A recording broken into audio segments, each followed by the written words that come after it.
Assalamualaikum warahmatullahi wabarakatuh. Semangat pagi teman-teman semua. Pernah kepikiran gak sih artikel yang barusan kamu baca itu ditulis sama manusia atau mesin? Atau gimana caranya sebuah barbershop kecil bisa bikin konten keren yang bersaing sama brand besar di media sosial? Nah, jawabannya ada di dua kata, kecerdasan buatan. Hari ini kita bakal bongkar bareng-bareng gimana teknologi ini bisa jadi pedang bermata dua dalam hidup kita. Dari asisten di HP kita, sampai rekomendasi film di Netflix, AI itu emang bikin hidup jadi jauh lebih gampang. Tapi, di balik semua kemudahan itu, ada satu pertanyaan besar yang jujur aja bikin kita mikir.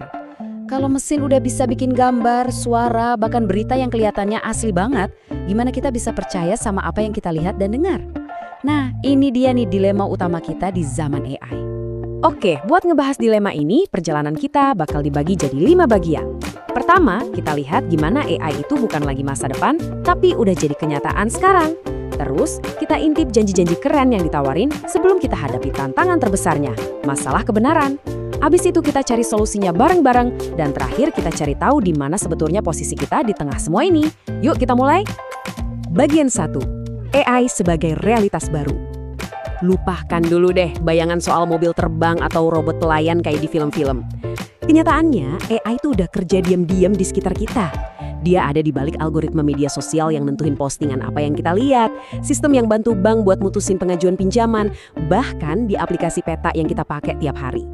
AI bukan lagi sekedar ide, tapi udah jadi kayak pondasi tak terlihat di dunia modern kita. Bagian 2, janji kemajuan. Sekarang, kita lihat sisi positifnya. Coba bayangin seorang peneliti yang bisa nganalisis data dari ribuan jurnal cuma dalam hitungan detik, atau seorang seniman yang bisa nemuin gaya baru dibantu sama algoritma. Inilah janji AI, bukan buat gantiin kita, tapi buat jadi asisten super kita. Mengotomatiskan kerjaan yang ngebosenin, biar kita bisa fokus ke hal-hal yang emang butuh sentuhan manusia. Dan ini bukan cuma teori loh, kita lihat contoh nyata dari Aziz Barbershop, sebuah UMKM.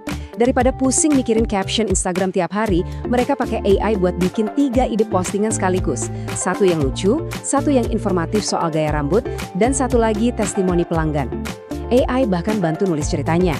Hasilnya, konten mereka jadi lebih variatif, interaksi naik, dan pemiliknya bisa fokus ngelayanin pelanggan.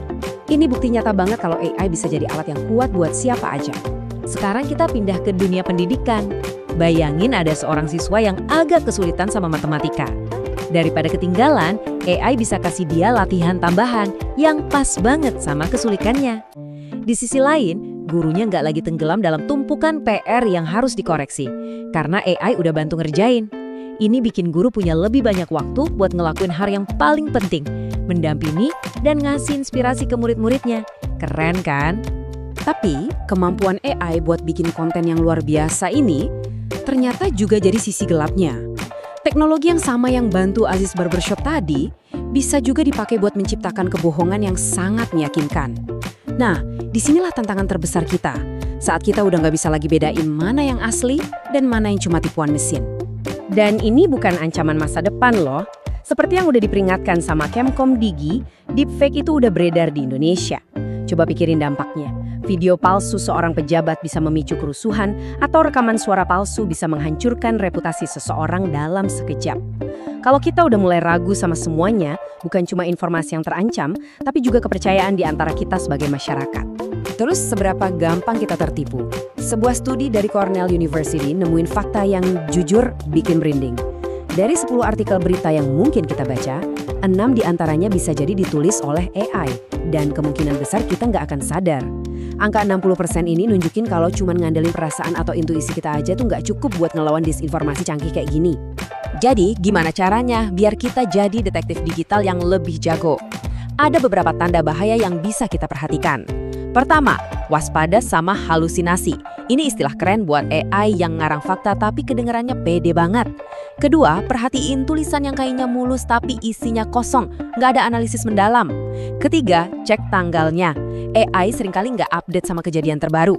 Dan yang terakhir, jangan 100% percaya sama alat deteksi, karena AI makin pintar buat menyamar. Bagian 4, membangun kepercayaan.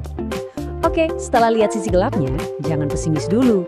Karena di tengah tantangan ini, banyak pihak yang lagi kerja keras membangun semacam rambu-rambu lalu lintas buat era AI.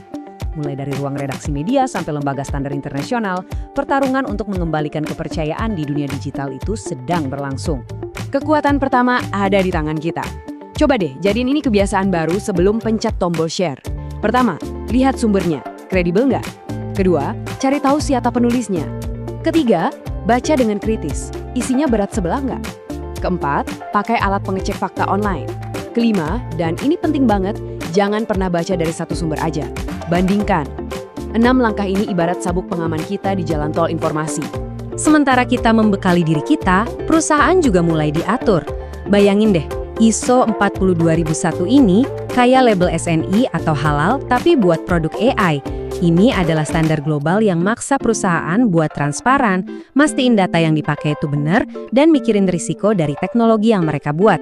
Jadi, kita sebagai pengguna bisa lebih tenang dan percaya. Di sektor pendidikan, contohnya, mereka nggak asal pakai AI. Lihat diagram ini, mereka udah petain dengan jelas di mana AI bisa bantu, kayak buat asesmen formatif atau kuis harian. Tapi untuk ujian akhir yang nentuin kelulusan, peran manusia tetap jadi yang utama.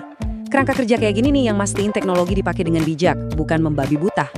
Dunia jurnalisme yang jadi garda terdepan melawan hoax juga berbenah. Prinsip mereka simple tapi ngena banget. Pertama, keputusan akhir tetap di tangan editor manusia, bukan mesin. Kedua, mereka harus jujur ke pembaca kalau pakai bantuan AI. Dan ketiga, kalau ada kesalahan, media nggak bisa nyalahin algoritma. Tanggung jawab penuh tetap di mereka. Ini cara mereka jaga integritas. Bagian 5, peran kita di era AI. Nah, setelah ngomongin soal kode dan algoritma, akhirnya kita sampai ke elemen yang paling penting, manusia. Karena pada akhirnya, masa depan AI itu bukan soal seberapa pinter mesin bisa jadi, tapi soal seberapa bijak kita dalam menggunakannya. Coba kita lihat pembagian tugasnya. AI mungkin bisa memproses jutaan data dalam sedetik, tapi manusialah yang punya etika buat nentuin data itu dipakai buat apa. AI bisa nulis draft artikel, tapi cuma manusia yang punya empati buat menceritakan kisah dengan perasaan. AI bisa ngenalin pola, tapi manusialah yang berpikir kritis dan bertanya, kenapa polanya bisa begini? Ini bukan persaingan, tapi kolaborasi.